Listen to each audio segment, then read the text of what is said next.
BPSC के द्वारा आयोजित शिक्षक भर्ती की बात की जाए तो कई तरीके से फर्जीवाड़ा जो है वो देखने के लिए मिल रहा है। बात करें तो यहाँ पे दोस्तों शैक्षणिक प्रमाण पत्र यूपी का, आवासीय बिहार का, तो जाहिर सी बात है कि गड़बड़ी जो है यहाँ पे हुई है। तो आपको पता है कि टीआरई 1 हुआ, टीआरई 2 हुआ, टीआरई 3 हुआ, तो इत्यादि में सभी शुरू से आप देखते आ रहे हैं कि ऐसे लोग कैसे बहाल हो जाते हैं जिनका कि बिल्कुल सर्टिफिकेट ही गलत हो, या कहें कि उनका जो है प्रमाण पत्र यूपी का हो और आवासीय जो है बिहार का है। तो ये सारे डॉक्यूमेंट जो है चेक नहीं किए जाते क्या सही तरीके से। जाहिर सी बात है कि कोई न कोई मिस्टेक या गलती होती है, जिस कारण से यहाँ पे इतनी संख्या में यहाँ पे गड़बड़ी जो है वो देखने के लिए मिलती है। सीटेट में बच्चा फेल है फिर भी काउंसलिंग के लिए पहुंच जा रहा है, या सीटेट में फेल है तब भी बिहार में शिक्षक बन जा रहा है। तो तरह तरह की जो गड़बड़ियां हैं वो यहाँ पे देखने के लिए मिल रही हैं। तो बता दें आप सभी को कि आरक्षण का लाभ ले रहे हैं, फर्जी प्रमाण पत्रों पर ली नौकरी। बिल्कुल आरक्षण का भी लाभ ले रहे हैं, इसके अलावा आरक्षण का गलत लाभ बनवा के और प्रमाण पत्र फर्जी है फिर भी वहाँ पे नौकरी कर रहे हैं। बीपीएससी शिक्षकों के सर्टिफिकेट जो है वो जांचे जाएंगे। बार बार ये चीज़ें कही जाती हैं कि जो सर्टिफिकेट है वो जांचा जाएगा, लेकिन होता क्या है, सिर्फ बता दें आप सभी को कि यहाँ पे अभ्यर्थियों का बड़ा आरोप है। शिक्षक अभ्यर्थियों ने कहा है कि जांच के नाम पर आदेश देने का कागजी खेल जो है वो चल रहा है। दस्तावेज जांच के नाम पर खेल और इसकी आड़ में जमकर उगाही हो रही है। मुजफ्फरपुर, सारण, सिवान व अन्य जिलों में इस तरह के शिक्षक नियुक्त हो गए हैं जे अस्थायी निवास यूपी के हैं और इनका आवासीय प्रमाण पत्र बिहार में कैसे बन गया। तो जाहिर सी बात है, प्रश्न तो यहाँ पे उठता ही है कि जब बच्चा जो है वो उत्तर प्रदेश का निवासी है तो फिर जाहिर सी बात है कि उसका आवासीय प्रमाण पत्र बिहार में जो है वो कैसे बना। तो इस तरीके का बड़ा मामला जो है देखने के लिए मिल रहा है। वहीं अगर हम बात करें यहाँ पे तो शिक्षक भर्ती के नाम पर हो रहा है बड़ा खेल। पड़ोसी राज्य के लोग फर्जी डोमिसाइल बनाकर आरक्षित वर्ग में शिक्षक जो हैं बन रहे हैं। तो जाहिर सी बात है कि यहाँ पे इस कारण से अभ्यर्थी जो हैं बिहार में डोमिसाइल नीति की जो है वो मांग कर रहे हैं। तो बीपीएससी टीआरई 2 में फर्जी डोमिसाइल बनाकर शिक्षक बन गए हैं।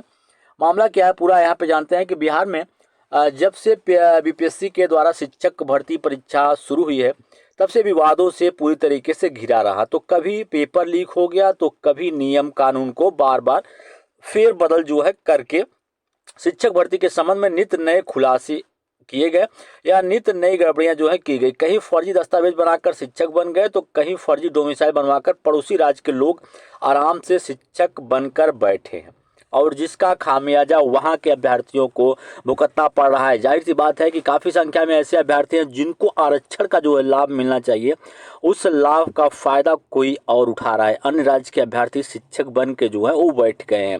ठीक है, तो जाहिर सी बात है कि जब आरक्षण का लाभ कोई और ले लेगा तो जिसे मिलना चाहिए उसे जो है उस आरक्षण का लाभ जो है वो नहीं मिल पाएगा। यूपी का लड़का बना बिहार का निवासी, शिक्षा विभाग को चकमा देकर बन गया आरक्षित वर्ग का शिक्षक। बिल्कुल यहाँ पे आप प्रोफाइल पिक भी देख पा रहे होंगे इसी एक अभ्यर्थी का जो कि यूपी का है और शिक्षा विभाग को चकमा देकर आरक्षित वर्ग का शिक्षक जो है बनकर बैठा। बिल्कुल यहाँ बात करें तो आश्चर्य तब हुआ जब ऐसे लोग दस्तावेज सत्यापन में भी पहुंच गए। और इसको भूल कहें या धांधली कहें ये तो विभाग के अधिकारी ही बता सकते हैं, लेकिन एक बात तो है, जिस तरह से आनन फानन में बीते 2 चरणों की शिक्षक भर्ती हुई है वो बिहार की शिक्षा व्यवस्था का पोल खोल कर रख दिया गया। मानो सारी फर्जीवाड़ा की ठेकेदारी शिक्षा विभाग और बीपीएससी ने ही ले रखा था। विभाग के बेरोजगार युवा सड़क पर धूल फाक रहे हैं तो यहाँ के मुख्यमंत्री पूरे देश को निमंत्रण दे रखे हैं। तो आइए कम से कम हम फर्जी दस्तावेज बनाकर ही हमारे यहाँ शिक्षक बन जाए। बिल्कुल टीआरई 1 से लेकर टीआरई 3 तक दस्तावेज सत्यापन के नाम पर मजाक ही चल रहा है। ना तो पात्रता का, बिल्कुल अगर हम बात करें यहाँ पे, ना तो पात्रता परीक्षा पास है फेल दिखा रहा है और न ही उसके मूल निवास की जांच हो रहा है। और इसी का फायदा उठाकर पड़ोसी राज्य के लोग बिहार में डोमिसाइल बनाकर यहाँ आरक्षित वर्ग का सीट जो है वो कब्जा कर लिए हैं। तो जाहिर सी बात है दोस्तों, इस तरीके के कई फर्जीवाड़ा जो है वो देखने के लिए आए दिन जो है वो मिलते रहते हैं। अखबारों के माध्यम से दोस्तों आप सभी को पता चलता होगा, यहाँ पे जो भी अपडेट है वो अखबारों के माध्यम से ही पता चल पाती है। किस तरीके का जो है खेल वो चल रहा है, जहां दोस्तों एक तरफ अभ्यर्थियों को परेशान किया जा रहा है। बिल्कुल आप सभी को पता है कि जो टीआरई 3.0 की जो काउंसलिंग की प्रक्रिया है वो चल रही है। वहां पे जो अभ्यर्थी जो पास हैं, बिल्कुल अगर बात किया जाए 82 नंबर सीटेट में 82 नंबर को लेकर अभी तक कोई विवाद नहीं था और 82 नंबर को बिल्कुल सीबीएसई के द्वारा भी पास माना गया है कि अगर बच्चा 82 नंबर सीटेट में पा लिया है, ओबीसी एसटी एससी कैंडिडेट है तो वो बिल्कुल पास है। ठीक है, वहीं अब यहाँ पे बीपीएससी काउंसलिंग में एक बड़ा लोचा जो है हो चुका है। यहाँ पे सीटेट में 82 नंबर वाला बच्चा जो है वो फेल है, उसको मतलब कहें तो संदिग्ध सूची में रखा जा रहा है या उसको जो है डायरेक्ट बाहर कर दिया जा रहा है। उसको लेकर कोई विचार यहाँ पे नहीं जो है किया जा रहा है, जबकि बच्चा सीबीएसई जो है जाहिर सी बात है उस चीज़ को क्लियर कर चुका है कि 82 नंबर जो है 55% मतलब 82 नंबर आज तक माना जा रहा था कि 82 नंबर जो है वो पास है। लेकिन यहाँ पे दोस्तों बड़े मामले इस तरीके के देखने के लिए मिले हैं, इस पे जो है जरूर विचार करना चाहिए।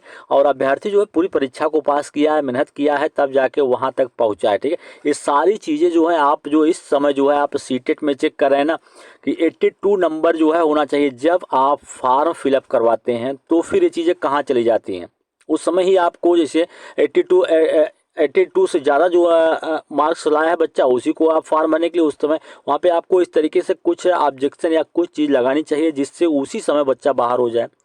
यहाँ तक जाने के बाद उसको बाहर करना वो गलत है। उसके लिए दोस्तों यहाँ पे विचार करना चाहिए। बिल्कुल ऐसे अभ्यर्थियों को फिलहाल जो है काउंसलिंग कराना चाहिए और बिल्कुल